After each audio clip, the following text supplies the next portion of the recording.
eco-friendly camp? My name is William Ole Santiani. I'm the General Manager at Emboo River Camp. And Emboo is one of the eco-friendly or 100% eco-friendly camps in the Masaai Mara. So William Santiani was born in the Mara some time ago, and I grew up in the Mara.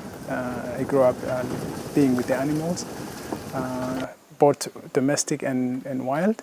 And my passion started at early stages where I really like nature. I used to spend all of my time out in the savannah looking after the cattle and sheep and goats. Then at the same time, we'll be mingling with zebras, wildebeest, and gazelles. So around the age of 17, 18, I was enrolled into tourism, and I was a night guard in one of the camps. And that is when, that's my entry point into the industry. And I really liked it, and I worked all my way up to where I am now. Over here, this is where the engine was.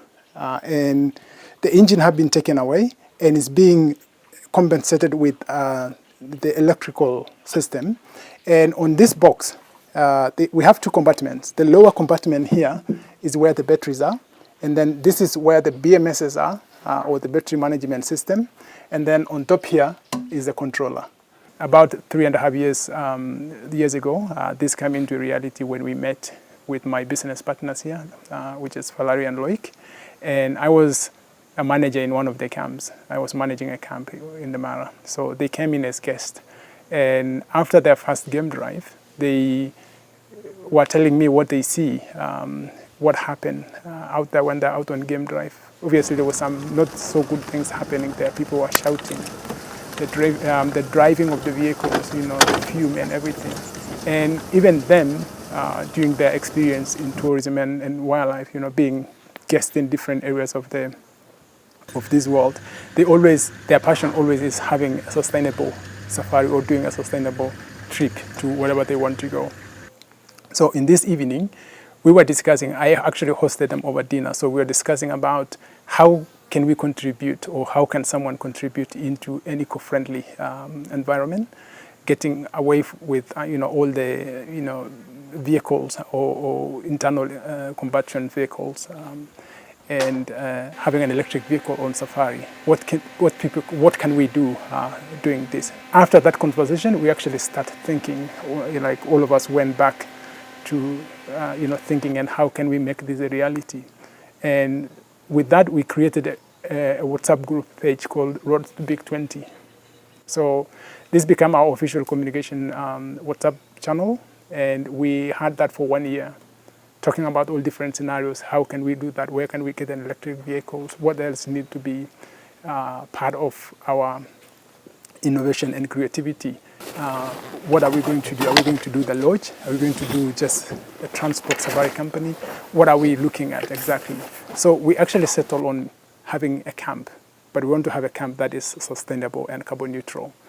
When we started in 2019, we didn't really know some of the things, or we didn't really have in place some of the things, but we have the ideas. In our approach, there's 3 areas that we looked into. One is the vehicles. How can we reduce the fume on safari vehicles? How can we have a silent safaris that you can approach animals without causing true fume, which is the CO2, and also the noise pollution to the animals.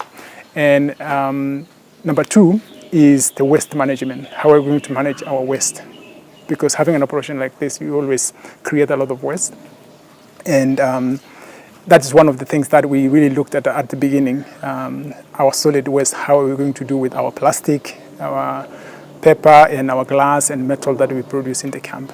3 was the wastewater management. How are we going to treat our black and gray water? And how are we going to retain our water? Because all across the world, water is a challenge. And for us, we didn't want to do 2 things. We didn't want to waste our water, and also we didn't want to create or spill any effluents into the environment. So these 3 areas is actually the main areas that we had from the beginning. There's other areas there's other thing that comes into place when we took off. And this is looking into the smaller aspect of it, what we use in our kitchen, what we use in our cleaning system, what kind of products are we using there, and what that contribute into, how might that contribute into the eco and friendly system that we have here. We also look on gas emissions. People emit gas when they come here because it's a business. So we have people flying from Nairobi to Masaai Mara. We have people driving from Nairobi to Masaai Mara, and these people are creating CO2 by doing this. So we looked into ways of how can we emit, or how can we offset these emissions from these people coming to us. So we also have like a tree planting for that, and that actually worked well. So there's also the smaller part that connects very well with the bigger part that we thought from the beginning. The investment wise is a bit higher at the beginning, but that can be offset quite quickly, and for a very long term, you will have a quite good balance of what you have and what you will be doing. So in terms of expenses, of course, eco-friendly stuff sometimes can be expensive compared to the things that we normally use or we have been using for ages. But that should not worry anyone, because that's something that you can offset easily. During COVID-19, for me, it was easy, and easy in a way that, number one thing that we really see, like from the beginning, was the vehicles, that we don't have to fuel the vehicles. There was a shortage in some places of the fuel because of movement. There was no the curfew and all of that. But for me, I didn't have that challenge because it's all electric. So I charge, I go to do my errands in the small shopping centers or places where I can get my stuff. And that was clear straight away when COVID started. The other thing is that my staff, actually, what I was paying here, that was significant was the food for the staff, because there was no business for some time. And that didn't really see as a difficulty at all. Of course, it's a small camp, but again, it went smoothly during that time. So for me, COVID-19, was a challenge that there was no businesses, but it wasn't really too much of a challenge as compared to what happened with the other people, with the other camps. We believe consulting with the people and working with them will make a bigger impact, because it's all about what we do to the environment and how we care about our environment. Business-wise is a niche for me, but I just want someone else to think the same and act the same, and that's how we can save our planet.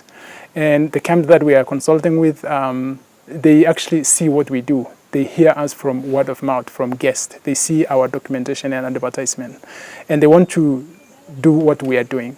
But to do what we are doing, you have to have a right mindset, for sure. You have to be on that mind that think beyond the line. Don't think about the business, think about the environment, and then the business come back to you through that. So this is what is happening, and we are consulting with a number of people, and we hope they will be able to come through, they'll be able to implement it and have all this in their premises. And as we move, we'll be able to change the world.